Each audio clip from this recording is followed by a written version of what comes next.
Hey again, another shot at a voiceover sort of progress thing, this time featuring the character you just saw in the beginning, but done for Inktober.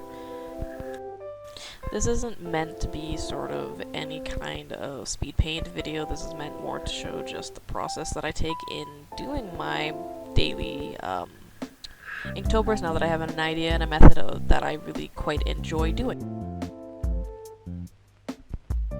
I also zoomed it out just so that you could see Willow, because who wouldn't want to see Willow as part of my artistic process?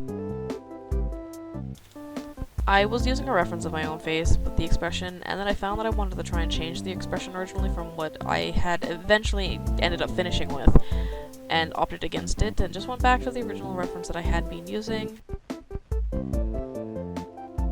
Usually when it comes to Inktober's, I try and thumbnail it in my other sketchbook first and then tackle it in this sketchbook so that I have a general idea of what angle and expression and emotion I want to portray in the image. I don't necessarily go in there with the intent of an ink wash or the intent of what's going to be dark and what's going to be light. I just want to get the general idea down, and then once it is lined, then I usually decide. Although with this one I did go in knowing that I wanted to have a heavy black ink area. I just didn't know how much of it, which you can't see here, but originally it was going to be the whole bottom portion of the panel to be his shoulders, which I opted against because I didn't really like how much of the entire image had filled up. Started inking it now with a Tombow 0.1. I fucking love these markers to death. I don't know what it is about them, I just find them so much smoother than the multi-liner Copics that I had been using prior. And today I ended up actually going in with just a 0.1 rather than starting with a higher sized one, just because I had felt really overwhelmed with the last few days coming too bold between the ink washes and just going in with the full sizes, that I wanted to peel it back a little bit and just do something really simple, something really safe, and then build up from there. Throughout the process, I end up kind of slowly increasing the size of the brush that I'm using to a fuller size and adding in more and more black and depth and pigment to the lines, using what is now being seen, which is a brush marker by Tombow that I picked up as well, seeing as I fucking love brush markers and I hadn't had any that had any ink in them. That was a fun sentence to say.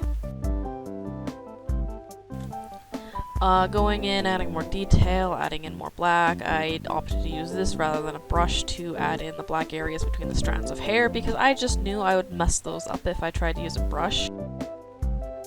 And finally adding in the actual India ink to the full black areas, like what I was mentioning beforehand in adding the black silhouette.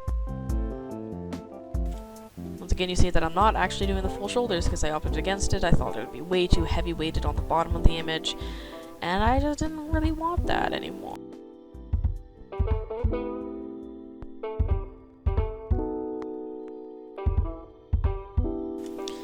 Now I'm using the recently purchased ink, which is Speedball Red ink, and adding in the red of the area where the missing eye is.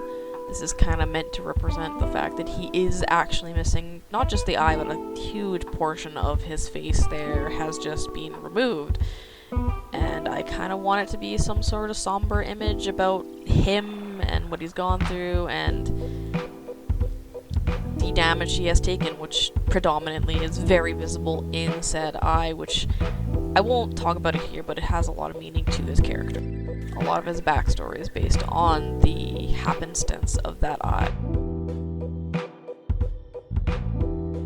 Going in again now with the smaller Tombow now that I put in the red ink, and adding in some heavier lines, some more cross-hatching, and immediately moving on to adding a halo. I wasn't really sure how I was going to do this because I had one circle that fit perfectly, and I was like, crap, what's bigger than that? Tried to use a cat bowl, didn't end up actually using the lines that I made from the cat bowl, and moved on from there.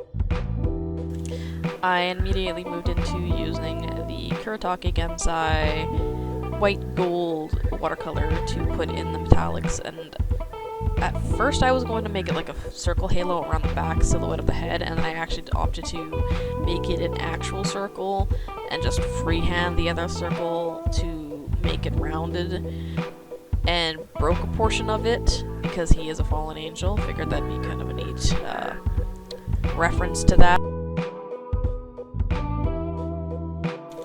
The thing about these these pigments is maybe I'm not using them right, or maybe it is just the nature of the beast that I have to layer them up quite a bit. But I had to go over them a couple times to really get that silver pigment in there so that it would reflect like metallic silver the way I was hoping it would, where it wouldn't be visible in some lights and it would be visible in others. After signing it, here is the finished piece with the lighting showing the break in it and how I kind of was envisioning the halo to look with that metallic ink.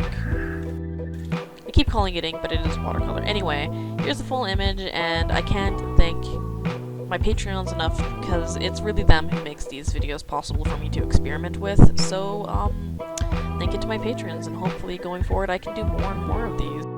Anyway, that's it for now, so ciao!